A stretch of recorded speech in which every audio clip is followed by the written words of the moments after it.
Gipasidunggan ang pipila ka konsehal nga last termer na sa pagtapos sa 20th Davao City Council. Ani report. Sa 24th regular session adlaw Martes, mausab ang katapusang sesyon sa Davao City Council sukad giablihan niadtong Hulyo tuig 2022.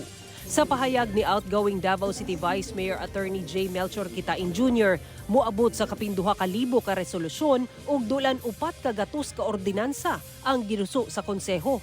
Din dunay dili muubo sa 19 ka landmark ordinance ang giaprubahan. Lakip sa giaprubahan sa konseho ang pag-usbaw sa annual cash subsidy sa mga senior citizens sa syudad, gikan sa kasamtangang 1,500 pesos ngadto sa 3,000 pesos.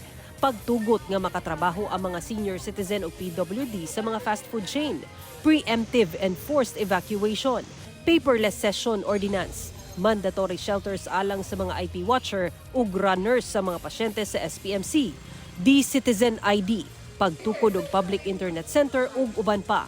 Samtang atul sa katapusang sesyon, mihangyo ang pipila ka outgoing councilors nga makahatag sabog speech dihang wala matud pa sila nalakip sa programa. So since this is a farewell session, in behalf of the 6 outgoing councilors, 5 na adere, who are not in the list of the councilors who will give their farewell speeches, I would like to suggest that we will allow these councilors to also give their short speeches. Hinuon gitugutan sila sa konseho nga makahatag og speech. Gipasidunggan sab ang pipila ka konsehal nga last termer na. Lakip sila Councilor Conrado Baluran ug Pilar Braga. Mihatag sab sa ilang farewell session sila outgoing Councilor Bernie Alag, Nilo Abellera, Javi Campos, Jonar Dayap, Edgar Ibuyan Jr., Marisa Salvador Abella, Dante Apostol Jr. ug Jesus Joseph Sobrado III.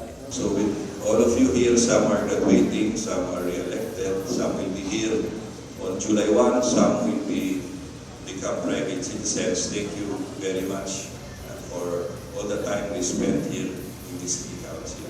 Hingpit nga mahuman ang termino sa maong mga opisyal sa Hunyo 30 karong tuiga.